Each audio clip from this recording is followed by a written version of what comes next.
Hello everyone, in this video we'll continue with the second part of the Harappan civilization, in which we shall be discussing about the origin, extent and urban planning. So before we start with these topics, let's have a small recap of what we had studied in part 1. The Harappan civilization was discovered after excavation carried out in 1921 to 1922. The civilization covered more than 11,300,000 square kilometer of area. Important sites include Mohenjo-daro, Harappa, Lothal, Ropar, Kalibangan, Chanhaudaro, etc. The main sources of information for the Harappan civilization are the Great Bath, Citadel, seals, etc.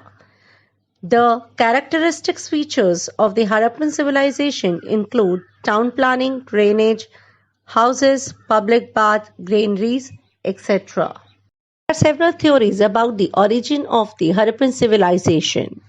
These can be categorized into two groups: origin and extent. As I said, it's divided into two groups: origin and extent. It has essentially an Indian origin. After the partition of India, the main centers of civilization such as Harappa, Mohenjo-daro, Chanhadatha and Sukta Jandor were left in Pakistan.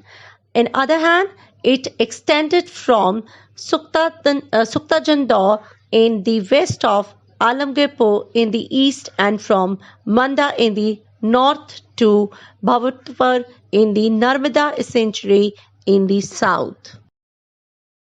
Harappan culture covered parts of Punjab, Haryana, Sindh, Balochistan, Gujarat, Rajasthan and the fringes of western Uttar Pradesh.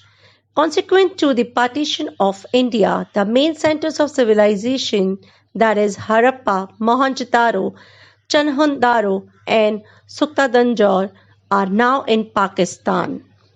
The centers of this civilization in India are Manda, Banawali, Kalibangan, Alamgirpur, Lothal, Ropar and Rangapur. In recent years, many more extensions of the civilization in Gujarat and Punjab have been discovered. Dholapira in Gujarat is the most prominent among them. The largest sites of the Harappan civilization, however, are Mohenjo-daro, Harappa, Kalibangan and Lothal. A striking feature of the Harappan civilization is its urban planning. Cities differed from the Sumerian cities in Mesopotamian civilization at present modern Iraq. The Indus cities followed a grid pattern. The city was divided into two parts: the raised area called the citadel and the lower town. The citadel owed its height to the buildings which were constructed on mud brick platform. The citadel was separated from the lower town by a wall.